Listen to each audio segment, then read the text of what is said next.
Hello, and we have Mr. Tom Fowler. I'm running around trying to work. We have the great bassist, Mr. Tom Fowler, on the line with us. Welcome here, Tom, to WMBR. This is the Lost and Found show, where we mainly specialize in 60s, 70s music, and we're grateful to have you on the show.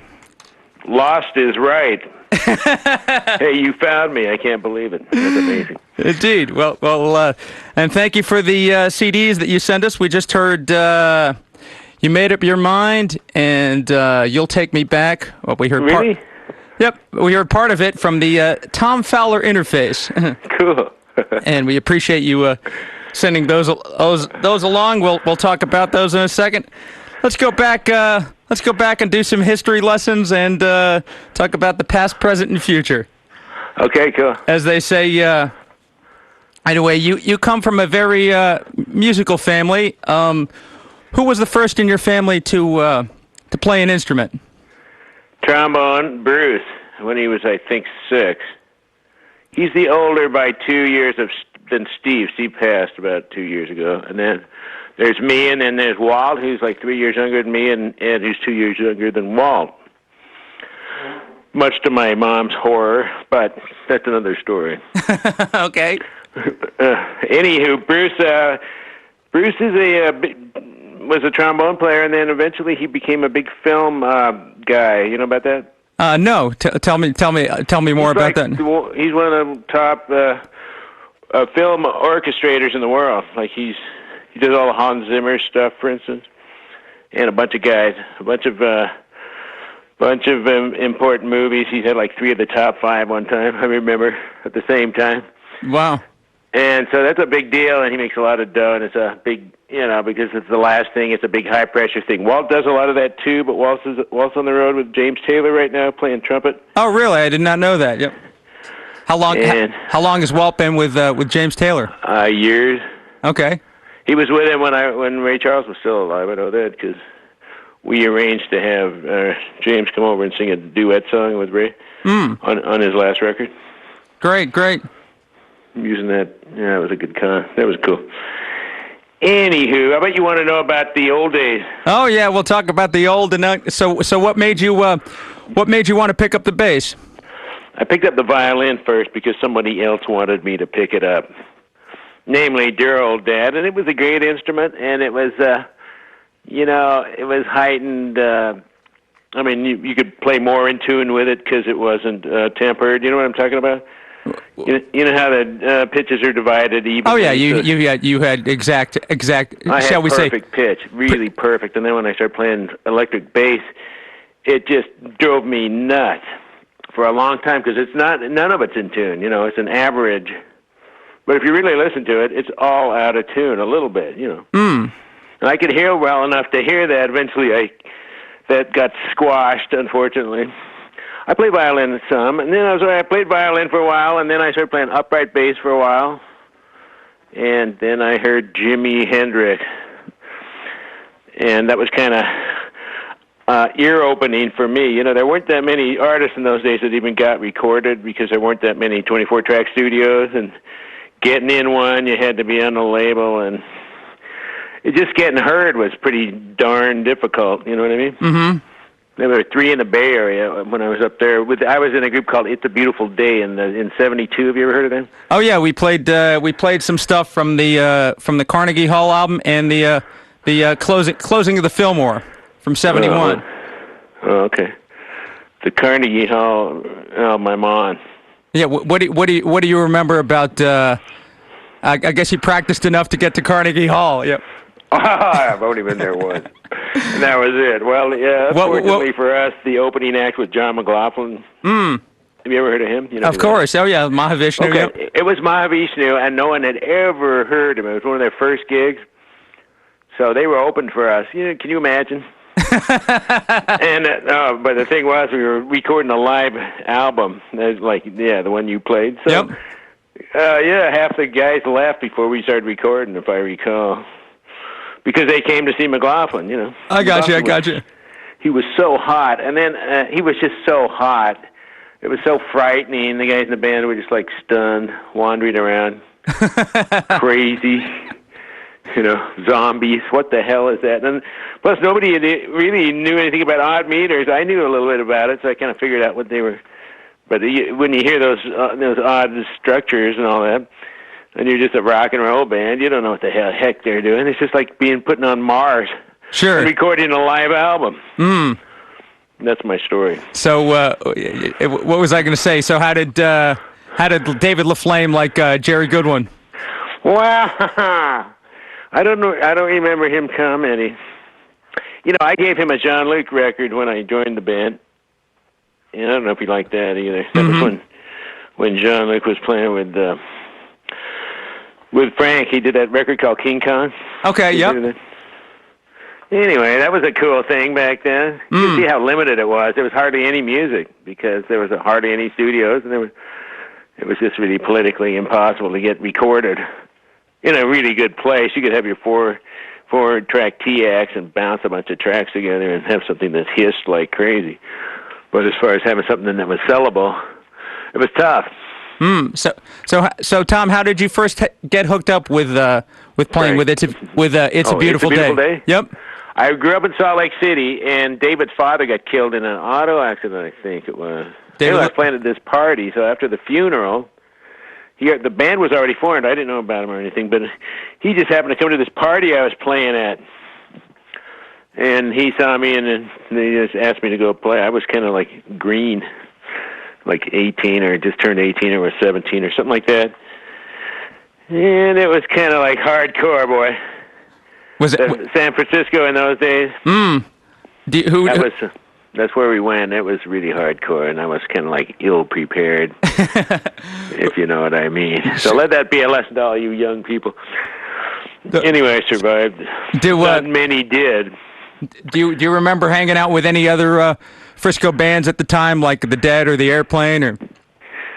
Never met one guy in the Dead or some. Never met one guy in the Airplane or some. But I did hang out with the Santana guys. In fact, I played with them on Broadway, North Beach. You know what that is? Sure, of course. Yep. And we played right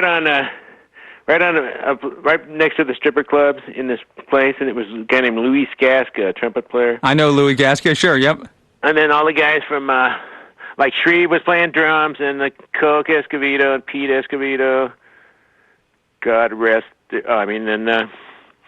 that whole scene, which was pretty bizarre too, let me tell you. No, we played on there and played some really cool stuff. That was really fun. I also played on the street in San Francisco in like a bluegrass band, playing upright bass. Really? Yep. And fiddle.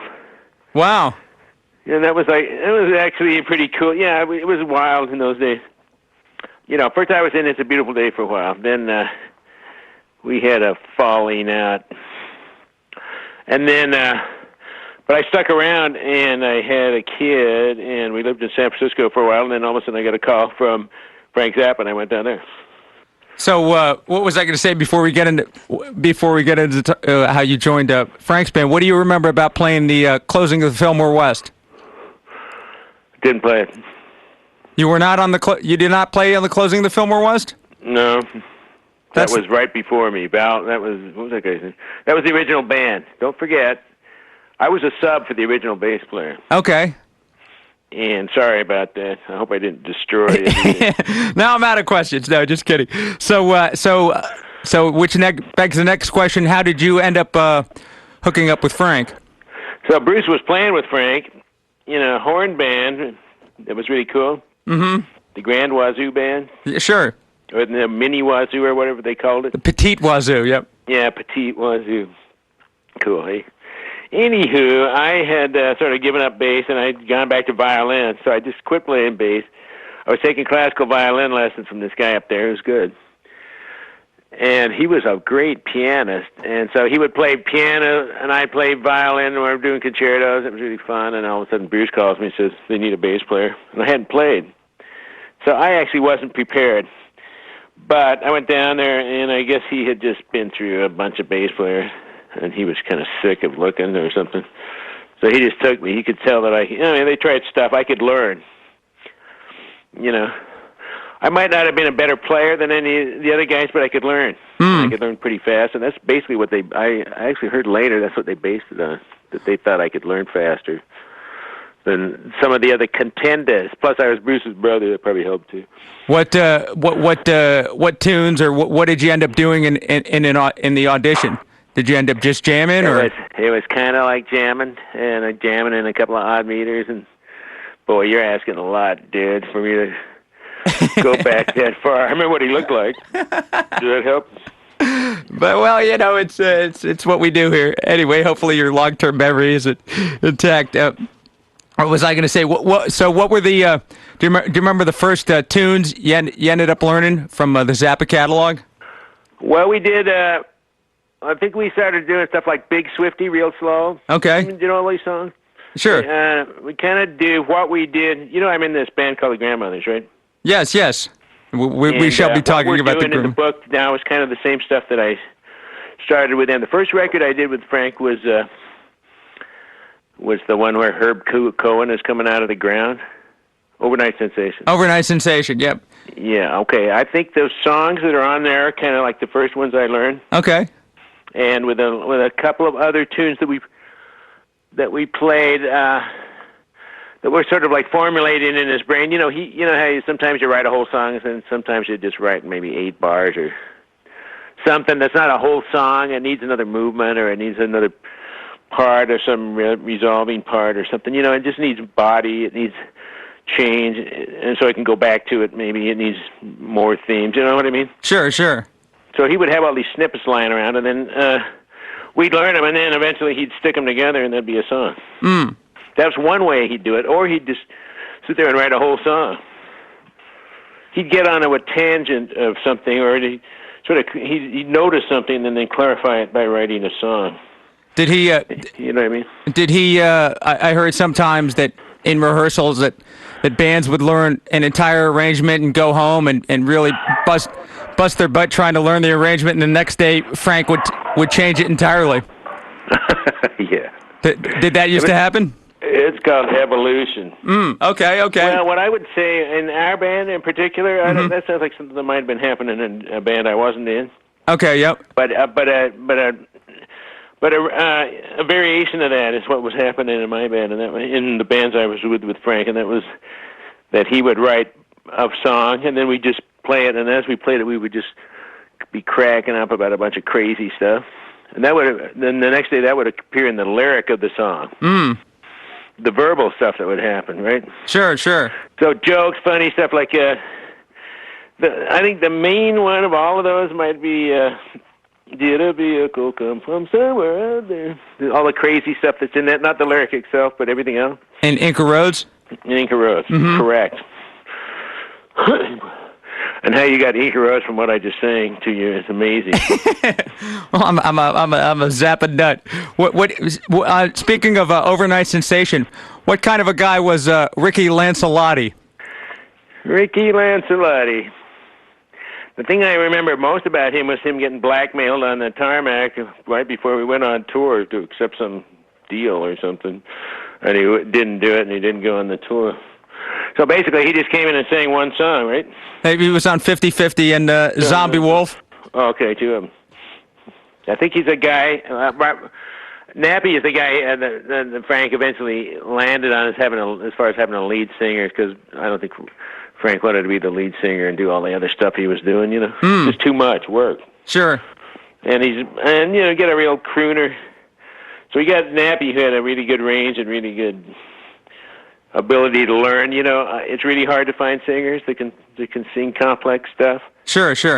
I've been fighting that all my life, and my stuff's not that complex. Imagine finding somebody who could do Frank stuff. and play sax to boot. And play sax. Yeah, you know, he's actually improved from even then. Really? Yeah. I'd say. What do you remember about the world famous Roxy shows? Did they seem like special gigs at the time, or just another gig? That was fun. It was pressure because it was live. Yeah, anytime we got a live gig, it's not like it used to be, because you can do a lot of little digital tricks now. But in the old days, when it was going on tape, and they had a truck in the back, right, with all the cables going to and all that. It was a one-shot deal. You had to be right. It was not quite as bad as it was in, like, the 40s on live radio or something like that, but pretty dang close. You know what I'm saying? So I hear you. pressure's been going down all this time. I remember it being pressure, but fun. You know, you're really alive. You really feel alive in a situation like that. Mm-hmm. The band was hot. It was really cool music. I knew it pretty well. I worked really hard on it, you know. I made a few mistakes, but I did okay. I was about 22 years old then, you know. Sure. How old are you again? I'm 42, yep. You're 42? Yes. No, you're not. I am. No, you're not. Okay, this up lied. Okay, I'm 61. No, I believe me. I know some people who claim that they were born in '79, and I tell them, quit BS. I've seen your driver's license. Is it true that I heard once that because of the, I would say that Overnight and Apostrophe were two of Frank's most popular albums, commercially speaking. I guess. Is it true that when Overnight Sensation did really well, Frank hired a marching band? I remember a little rock marching band in New Orleans. Is that what you're talking about? Possibly. I remember hearing that because he was so excited that the album did well that he hired a marching band to celebrate it. That might be what happened. I think I remember walking through the New Orleans airport with a New Orleans style marching band. Okay. He gave us some money. He gave us a bonus. That was pretty good. That's great. Yep. Yeah, in fact, that was like the only time he ever did. Is it true that you broke your hand right before the recording of One Size Fits All? Yeah. So what happened? Did you have to bring that up? Yeah, that changed my career big time. What happened was I was playing football with Nappy, and I broke my hand on his butt. Playing touch football, I hit him really hard, and I heard it snap. Mm-hmm. It was one of the things where somehow it was the only finger that caught his butt. Mm-hmm. So it got all the force, and I just hit it really hard. You know how you get when you're playing football. Sure. Anyhow, I snapped it, and then 3 weeks later, or 3.5 weeks later, we recorded most of that CD back in L.A., but what had happened was he had booked some sessions in Colorado. I couldn't make it, so he took this other guy and tried to teach it to him. And I think they got 1 or 2 takes, but mainly, and there were other problems I heard, like the piano wouldn't stay in tune and stuff, and it was real high altitude, real dry, you know. And whatever, it cost him money, and he was pissed off for sure. Hence the no sports anymore on the band. It didn't affect me. But. I knew there was a no drugs policy. I didn't know there was a no sports policy. Yep. Yeah, there was a no fun policy. Now, you know, I think Frank had a certain way he thought fun was, and fun is different for different people. You know what I mean? Sure. But he was, his fun was being ultra creative, which he totally was. There's no doubt about it. Who was among a few of the other guys, like Beefheart was another guy who was in that class, I would say.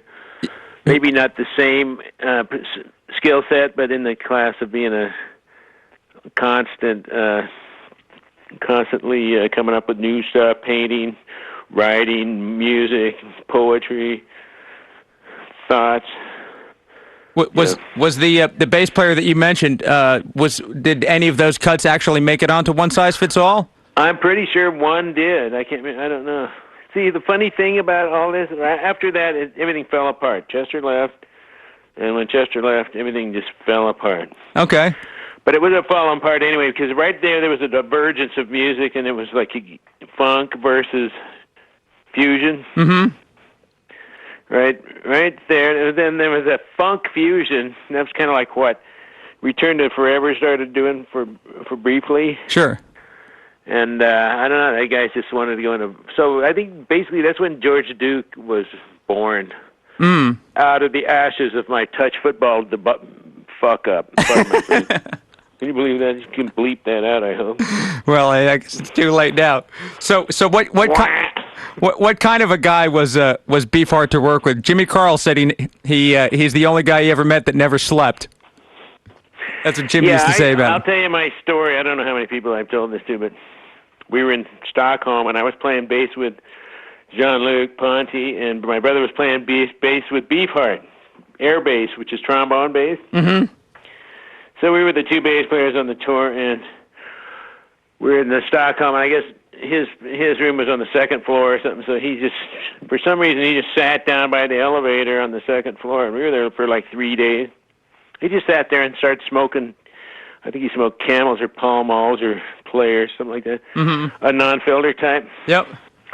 So he's sitting there and he's smoking, and different people would come by and hang out with him for a while. And then he'd entertain them, and then they'd leave, and some other people would come by, and they'd stop, and he'd entertain them for a while. And then the little mountain of cigarette butts started growing higher and higher. So this went on for a couple of days, and I'm pretty sure he didn't sleep in that whole period. And by the time it was over, there was a big mountain of cigarette butts. Every time I went down, because I was on the second, I think I was on the second floor or the third floor, I can't remember. But anyway, it was right by, if you went down to the lobby, you had to go past him. He was, if you were residing on the second or third floor. Mm-hmm. But the thing was, before that, they had a news conference, if I remember correctly, with him and Jean-Luc, and nobody asked Jean-Luc any questions. They all asked him all the questions. It was really sad. Mm. But that's another story. How would you compare working with Jean-Luc with working with David LaFlame? Jean-Luc's a totally different kind of musician, It's a Beautiful Day was kind of a pop acid band, and so much drugs were involved constantly involved in the thing that who knows. It was like the band was completely high all the time. Okay. Literally, I'm not kidding. Sure, and then Jean-Luc was obviously was more. Jean-Luc is a strict, classically trained guy. David is a classically trained guy too, but it's like the difference between a prodigy and a non-prodigy. Okay. Like the difference between me and Stanley Clarke. Hmm. You know what I'm saying? Sure. What did you play violin? Did any of those guys ever let you play their violin or?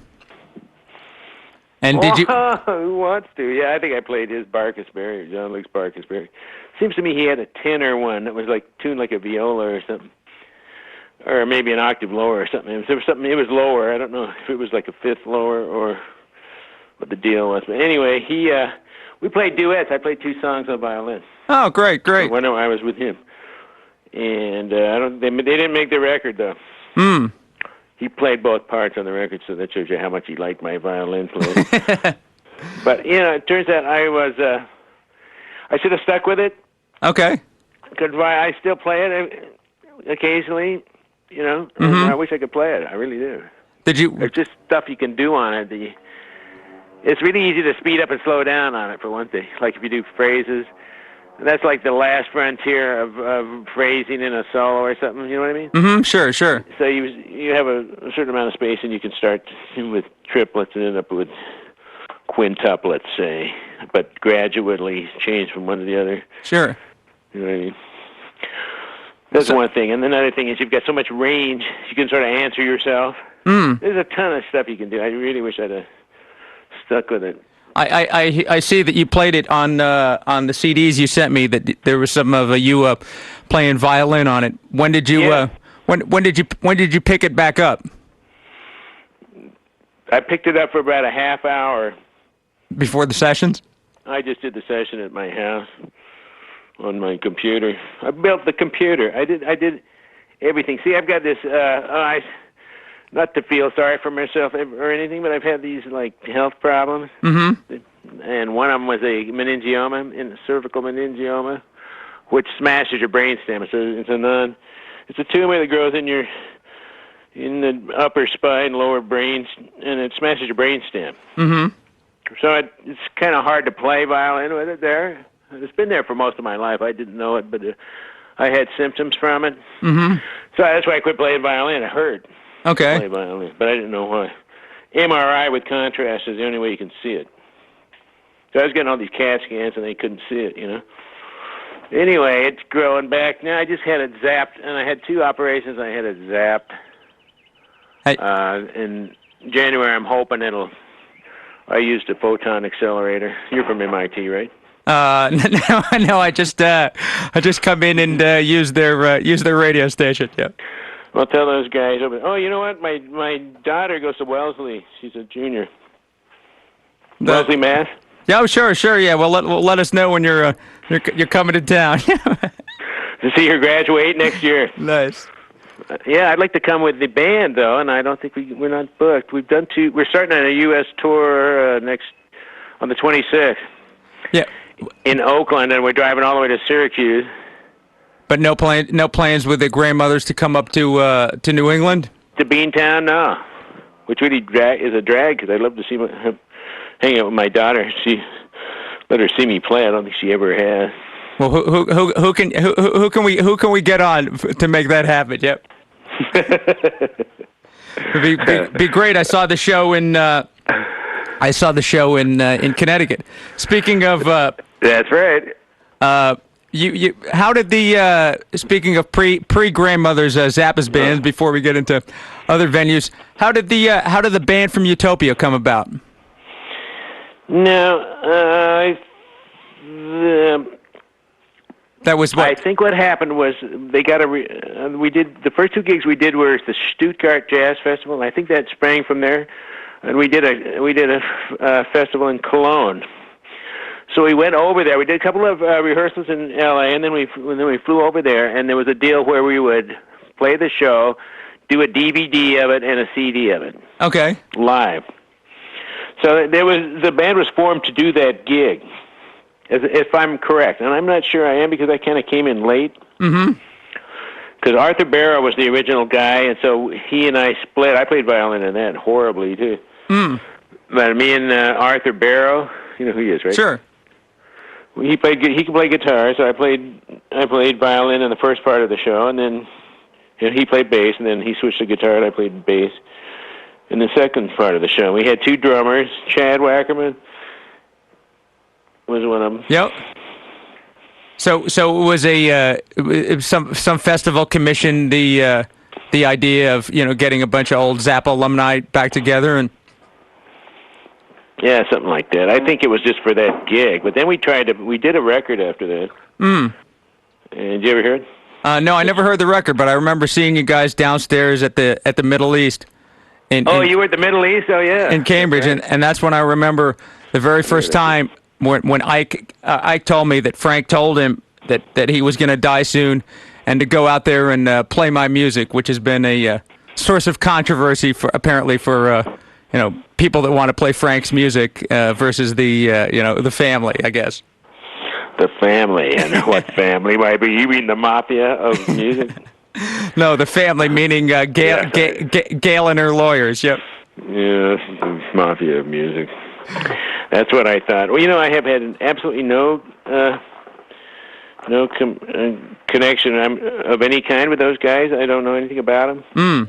And hopefully everything's cool. I know that my brother talked to him when we did Utopia, and everything was pretty smooth sailing. So hopefully everything will be smooth sailing forever for everybody. That's what I'm talking about. Anyway, I'm 61 years old, so the end is near for me too. I'll have to have some bass player go out there and play my bass line for me. What do you think? Did the music come back easily to relearn the stuff, or was it? Okay. Was a little bit of number two. When they called me, I was recovering from chemo and radiation from another machine for cancer I got, which was unrelated to the other thing. I'm cured of both of them probably right now, believe it or not, for the first time since I was a teenager. Wow. I know, it's amazing. Anyway, but when they called me, I had radiation burns that you wouldn't have believed.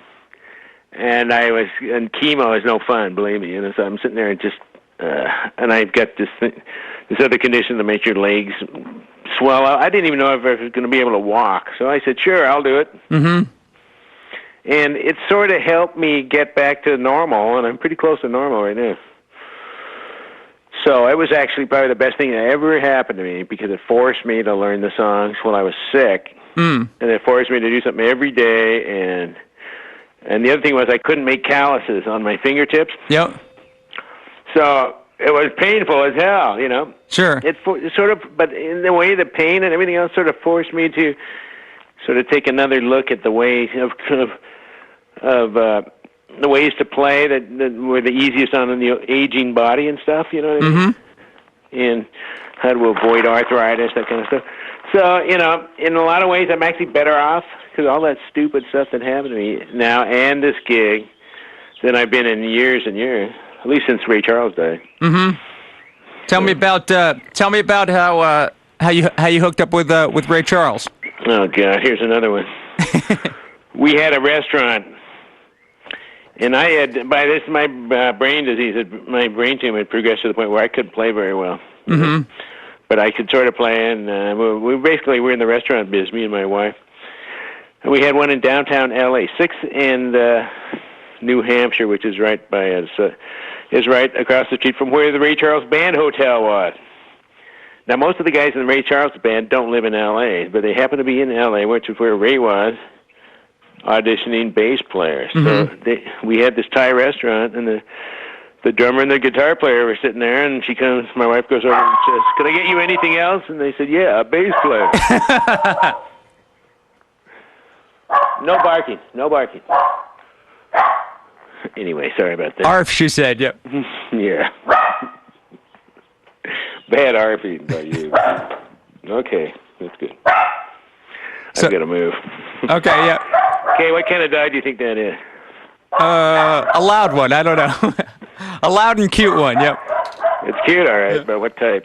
I have no idea. I'll give you a hint. It's a small hound. It's definitely not a poodle, yep. Dachshund. A Dachshund, okay, yep. I'm away from her now. Okay, so so they needed a bass player, and so they needed a bass player. I went down and auditioned the next day and left on a 7-month tour the next day. What Ray would do is he'd go out June 1st and then stay out till the end of December. And we'd drive around in his bus, right? Now, that was quite a gig, you know. It was really a drag at first, but I got to know him towards the end and really play with him and push him, and he pushed me, and it was really fun. You had to go through a lot of hell to get to that point, but it was worth it. It was really, things were really going great. Too bad he got sick. It was just really fun, and he was going to do that duet CD that we ended up doing, but there would have been more stuff after that. That's the thing. It was just getting. So the thing was, I wanted him to sing my stuff. That's what my goal was all along, the whole time I was with him, to get him to sing my songs. Because he was one of the only guys who could really do it, you know. And I had him, he was listening to my stuff, and I would write MIDI stuff in the bus. And before the gig, I'd give him a MIDI file. He'd play it on his little Toshiba laptop, which he kept with him, you know. And he could listen to all these files. And he also had a MIDI device. So we had this little private thing going. I could email him, and the other thing was he had a program that would say, you could write him a letter, like an email, and compose it musically. So I go, "Dear boss," pause. No. If I said comma, it would say comma, right? So I couldn't do that. And it was a program called JAWS that he was using. So I could send him an email, and every time I hit tab, it would go to the next thing, right? Okay. Or it would read clear through an email, I think. But anyway, so you leave the punctuation out, you put the pauses in so it sounds as much like a real human as possible. And then you say, "Dear boss," one of them was, "Dear boss, do you really think Ray Charles' bass player should be getting X amount of money per gig?" But he gave me a good raise for that one. "Do you really think Ray Charles' bass player should be paid X amount of money?" Nice. That was great. What kind of band leader was Ray as opposed to Frank? Wow. Frank was way more hands-on for one thing. Frank was writing. It was a laboratory. It was a living laboratory of music with Frank. Constantly trying shit out. A sound check with him was an adventure, and he would pull stuff out, and he'd want to hear it. You know, I mean, so no matter what it was, you had to figure it out fast. You know what I mean? So it was like Ray Charles's band was a high stakes thing too, in a way, because we'd get to the gig, and then he was so precise time-wise that he would call the sound guy, the band leader in, like, say, 10 minutes before the gig, every time. Mm-hmm. And in 5 minutes, he would write down the set list that Ray would remember what he played the last time he played that show, and that he played in that town. He would remember and play a different show, not repeating. Mm-hmm. And it's amazing. He would do that, but he totally had that memory stuff down. So he would sit there and say, "Oh, I'll see you last time we played this." So we would play George and a couple other tunes every time, and What I Say, and there was like 3 or 4 songs that were part of the shtick, Mm-hmm. that shtick in him. But a lot of the stuff was really good jazz tunes. One thing about him is he had great arrangements from everybody. He had just great big band arrangements. He had great orchestra arrangements when it was the orchestra version, which would be his rhythm section and some orchestra, right? They'd send on charts to him. Mm-hmm. And they'd take it. Oh, Jay Dittamo was the other drummer, by the way. Yeah, I forgot to mention that. So was Ray there for rehearsals, or Ray was there for a rehearsal if it was a new chart, okay, or if it was new guys, and it would be at his pad. His place was his pad. He had a bedroom and an office and a rehearsal studio in downtown, and he also lived in Beverly Hills, but in downtown L.A., kind of a sleazy part of it. He had this rehearsal studio that he could stay at. Right? Mm-hmm. So he would just be there, and then we'd all show up, and then when he felt like coming over, he'd come over, listen to the band for a while. He'd say, "Why do you pull out number 431? Let's listen to that one." Okay. And but this would be in the recording studio, so we'd be in the recording part of the recording studio, and he'd be in the control part of the studio, right? Mm. So he's in there listening to us, and everything's mic'd, so he can record us, right? And if he wanted to hear something, he'd just record it and then go listen to it. So it was all totally set up. He had 2-inch, and then he had a Studer Digital, one of the early ones of those that were cool, and then they had Pro Tools, or whatever they were using, Sonar, I think they used for a while. But, so he was totally set up, and he actually could engineer and everything, Mm. He wasn't as slick as both of those guys were high-tech guys. They're both really smart, really... no idiots, wise, mm-hmm. And they both died of cancer. What can I tell you? Well, I got cancer and I'm still alive. What a waste compared to them. But that's the way it goes. Did you have any favorite Ray Charles songs that you like to play? You know what I liked? I liked the slowest ones that he had. And I can't remember a dang thing, but we had some songs that were so slow. If I had looked through the book for a while, I could. So you'd have to really be on your game tempo-wise, and when you're doing something that slow, you're subdividing and then subdividing the subdivisions. Mm. Literally, you're thinking in 16th notes, 30-second notes. I would actually sit there and hear computer sound in my brain to get used to those. You know how in the old days you used to, like, if you'd log on to AOL or something, it'd go, and they'd go. I was having that white noise, or whatever kind of noise that's actually did data, I guess. But I was having something that was similar to that, ultra high speed stuff to fill it in, and it was actually working too. That was the amazing part. Mm. So I could just like fill it with dark matter, fill the voids, and they were voids, and then until the next beat. Yep. Because you can't sit there and just be in terror of the next beat. You gotta hope I hit it. You know what I mean? Mm. You've got to be feeling it because Ray's feeling it. Playing with Ray was really weird because the way he moved. Did you ever see him? Oh, sure. Oh, yeah. The classic Ray Charles movements. Yep. Well, I was sitting right behind him, and I started doing it too. And I wasn't doing it. One time we were playing in Jamaica, and the road manager told Ray that I was mocking him. And I said, so we had a big meeting afterwards. I said, I'm not mocking you. I can't help it. Mm. I just can't help moving that way. So he said, okay, if I recall. It didn't turn out to be a big deal or anything. But I literally felt like I was in a force field around him. It was amazing. One time I was playing in L.A., and Sammy Davis it was 2 weeks before he died. And we were playing Just the Way You Look Tonight with his trio. Mm-hmm. All of a sudden he gets up and he says, that's not how it goes. It goes like this, man. It's slower. And he starts going, and all of a sudden the band just got really good. It was pathetic, including me. Mm.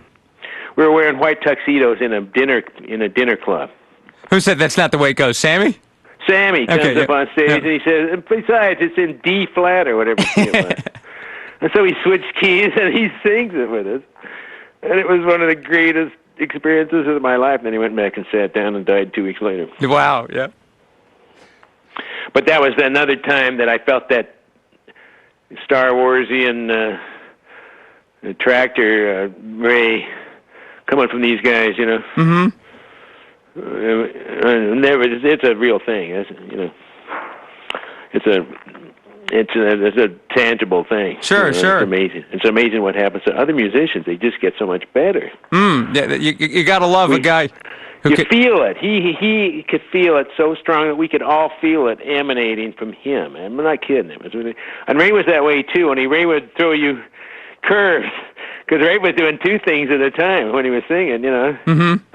And they weren't all completely related. He was actually singing against his plan, right? Sure. Right? He was creating tension between the two things. So if you took one of them, you might end up in the wrong place. You had to rely on yourself. That was and then the really slow stuff where he's like going all over the place. In the really slow stuff, you have to believe in yourself and you have to rely on yourself to be right, even if he's not. Mm. You know what I mean? Sure, because sure. It all evened out in the end. No matter, he was so many things were happening in his brain. It's like how a cell phone has a bunch of different things happening in it. Okay, yep. It's like that. You got your where you are. You got so you can use Google Maps, say, or something. Your navigation stuff in a smartphone. His brain was like that. A smartphone doing a bunch of different stuff at the same time, and it would eventually get back. You could be sure of that. It might take a while, but eventually it would get back. Mm. So you had to just stick with your own instincts because you were working with a guy who had that kind of, I don't know, who knows, maybe it didn't always get back. But as long as I thought it did, it accomplished the same thing, you know what I mean? That's great, yep. Now, Nappy once mentioned when he left Zappa's band, he felt that he had to deprogram and sort of, not listen to music for a while because no music really sounded the same after being immersed in the Zappa school. Did you have the same experience? No, because I went right to the Luc Ponty school without a break. Okay. I did, and it wasn't that different. Mm-hmm. And plus, I was writing my own stuff, and I had my Fowler Brothers band, and we were doing stuff too. I was at one time in 13 different bands. Okay. I just remember that. Maybe more than that at some point. But I remember saying, God, I wonder how many bands I'm in right now. Let's count them. So I counted them, and it was 13. Wow. So I knew 13 books by memory at the same time, right? Well enough to perform. So that's the thing. If you're a freelancer like I sort of was at that time, I just totally ignored Frank after I was in his band. Okay. I didn't listen to any of it, including stuff I was on. Mm. And if somebody ambushed me with the shit, I get mad at him. Because I just that was the past. Performing it and consuming it are two different things. Sure, I hear you. And basically what I was trying to do was come up with something that I could sell that was me, right? Right, I got you. Sure. And I didn't really ever pull it. I didn't pull it off, but I actually did develop something, and you can hear it when you listen to my records. Yeah, I thought it's stylistically slightly different, right? Sure. Yeah, I thought you came up with some real interesting melodies. That's one of the things that I liked about the stuff that you sent. All the melodies were really interesting. I kind of like that. That's the whole thing. That's my thing. I want a good melody because that's something you can copyright. Mm-hmm. And it's something. The problem is that nobody can sing it. You're not going to get much karaoke action from it. Not that I would anyway, but I think the singers you got on there were fine. You got a guy named. Hopefully, I'll get a chance to play it. Where did you find Ricky was a. Yep, Ricky Constantino. Yep. He's a guy who. Ricky. He was a guy who was in L.A. singing around, and a guy recommended him because I was just dying. I had a girl named Lynn Fidmont, and she could sing it. Mm-hmm. And The first thing I had that was any good was a girl named Nikki Harris. You know who she is? No. She was Madonna's backup singer. Remember the black girl who was Madonna's backup singer? Vaguely, yep. And well, her father was a famous pianist from a group, I think it was called the Three Sounds. And so she had a good strong music background. She's really good. And the girl I got now, I looked and looked and looked again. Yeah, Andrea Miller. Where did she come from? Andrea, the guy who I do, the engineer guy I was using down there, who's an old friend of mine named Dennis Moody, kept raving about her. So I sent her some stuff, and she just was completely turned off by it. And then nothing happened. I kept struggling away because I was getting sicker and sicker, you know. And I wasn't working, and my wife was starting to hate my behind, and it was just like. So I figured the one chance I got is to do this record. Everything's good now. Everything's cool now. That's great. Let me ask you: was there your brothers Bruce and Walt were on the '88 tour with Frank? Was there any talk of you joining the band? Yeah, they called. They had some falling out with the guy who was the bass player / MD in that band. Scott Tunis? Yeah, I guess. I never heard him. So I have absolutely nothing to say about him either. So they called you and you just weren't into it, or you were doing other things? I actually started doing it, but I was sick then. You know, it was a big mountain to climb at that particular point because I had a huge tumor. In my spine. It was like 95% of my spine was filled with this tumor. So my spinal cord was like plastered against the wall of my spine, and my brainstem was it's amazing that I could move, but I couldn't play really, really well. And there was like 150 songs in the book, so they sent me the tape, and I started working on it. And it was just so much material, you wouldn't have believed it. I knew some of it. Sure. So I just started working on it. All of a sudden I get a call. Forget it. He's not doing anything. So I don't know if I would have pulled it off or not. Okay. That's what I'm trying to say. Sure. But probably to some degree. I mean, you know. But it was a lot of work. I just started it, and then I don't really know the story. I think he was not feeling too great or something, and I think he just got sick of the whole thing, basically. Yeah, he definitely did, and called it called it a night. What would you say, Tom, is your secret of getting a great bass tone on record? I think that both those CDs you sent me have some real nice bass tone. Okay, the bass on the first one is an alembic 4-string. Okay. The bass on the second one is it's called a shack. He doesn't make them anymore, but there was a guy in Germany who used to make shacks. This is a 5-string, and I'm using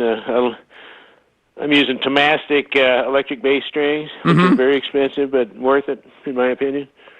And but it's pretty much feel. It's pretty much feel. You know, and I was using a pick on a lot of the first one. You can't even tell the difference, can you? No.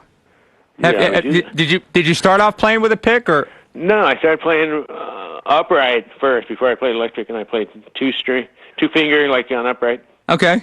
And then so I played that on electric, and then I went to the Fillmore West and saw Chicago, and guess what? The Chicago's bass player was using. Peter Cetera. Yep. He was using a pick. Okay. If I hadn't gone to that show, I probably never would have played with a pick. But being a young 19 or 18, no, I was actually like 17, now that I think about it.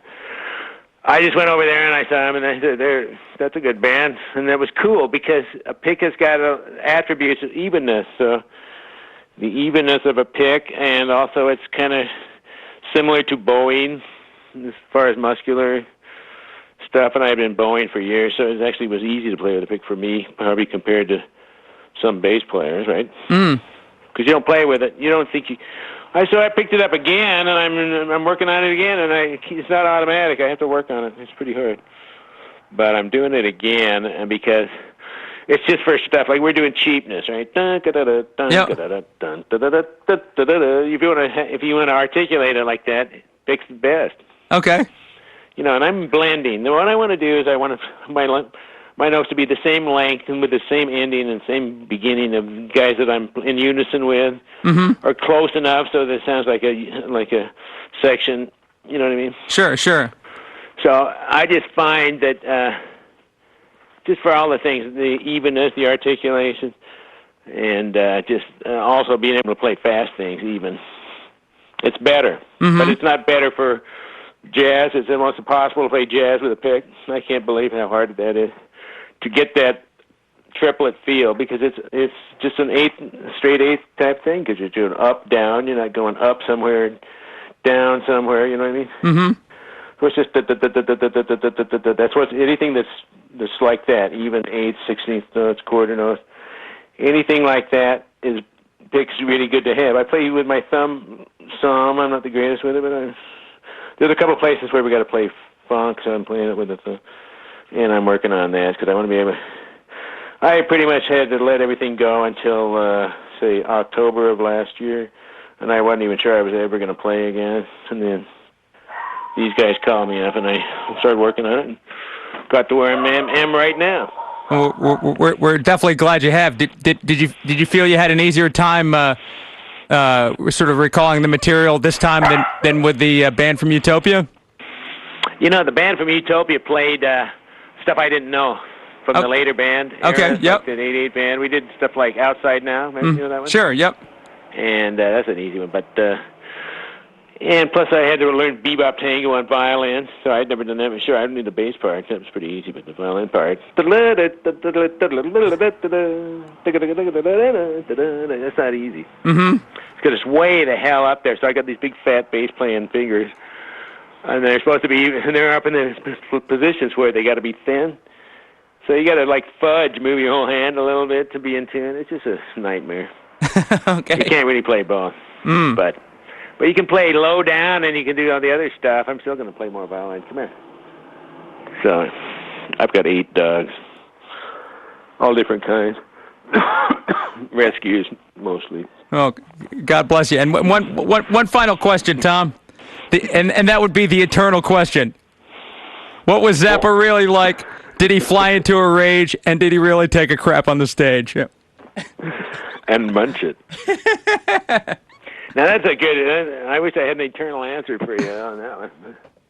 From what I've heard, since I'm not an eyewitness, since there's no one who can defend himself if I'm wrong and everything, I have no idea. How's that? So did he really get upset yet, is the question, yeah. Did he get upset at people? Yep.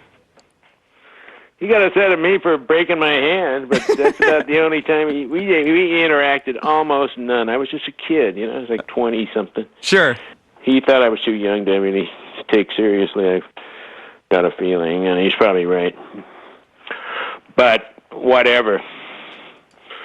I'm glad I had the experience with him and Ray. I'd rate them about equal. They were both super heavyweights, and I'm just really lucky to have gotten to play with both of them. And we're definitely grateful for the musical legacy that you left us and continue to be a part of. Oh, great. Anyway, the show's about to run out here, and we definitely want to thank you for spending time with us here on WMBR Cambridge. It was a real pleasure talking to you, and make sure that the Grandmothers come to the New England area. I will. I don't know if we'll go to the Middle East Club or not, but we'll go somewhere. I want to go to Berkeley. The Berkeley Performance Center would be a wonderful place for you guys to play. I know. It'd be perfect. You know, I think band from Utah. No, we did. No, did we? We did something at Berkeley the day that we played at the Mid-East, didn't we? You don't remember that, right? I think we went in one of these bands. I went to Berkeley. Maybe it was Zappa. I don't know. Or maybe it was John Lake. Who knows? I'm crazy. I can't remember. Anyway, my friend, thanks a million. Anyway, thanks for talking to us, Tom, and we'll hopefully see you down here with the Grandmothers when the future gets here. Right on. All right, thanks, Tom. Take care. Yeah. All right, bye-bye.